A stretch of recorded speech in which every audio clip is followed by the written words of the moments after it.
आणि बारामती अजित पवारांशीच हे पुन्हा एकदा सिद्ध झालं। अजित पवारांनी बारामतीतून तब्बल 89,000हून अधिक मतांनी विजय मिळवला। काका पुतण्याच्या लढतीकडे संपूर्ण राज्याचं नव्हे तर देशाचंही लक्ष होतं।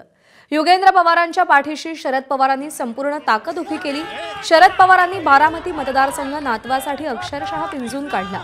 मात्र अजित पवारांच्या जवळपासही फिरकणं युगेंद्र पवारांना शक्य झालं नाही। युगेंद्र पवारांच्या निमित्तानं पवार घराण्यातल्या तिसऱ्या पिढीतला आणखी एक मोहरा तयार करण्याचा शरद पवारांचा मनसुबा अपूर्ण राहिलाय। दरम्यान युगेंद्र नौखे असून त्यांना उमेदवारी न देता शिकू द्यायला हवं होतं असं अजित पवार यांनी सुचवले। अजित पवार आणि सुनेत्रा पवारांनी युगेंद्र पवारांच्या पराभवावर काय प्रतिक्रिया दिली आहे पाहूया। माझी आई म्हणत होती हे नको, अजितच्या विरोधात उभा करू नका, परंतु काय सगळे खानदान अक्षरशः प्रचाराला अगदी काय म्हणजे आमच्या विरोधक आतापर्यंत जे उभे असतील त्यांच्या बाबतीत एवढा विरोध झाला नसेल, इतका बारकाईनं सूक्ष्म प्रचार झालेला नसेल एवढा।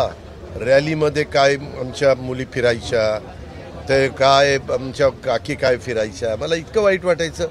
काकी माझ्या आईसारख्या आणि त्या पायाला भिंगरी बांधून ह्या वयात 35 वर्ष मी काकींना बाहेर फिरून दिलं नाही। युगेंद्र तुमचा पुतण्या आहे, युगेंद्रला भेटल्यानंतर काय तुम्ही म्हणाल?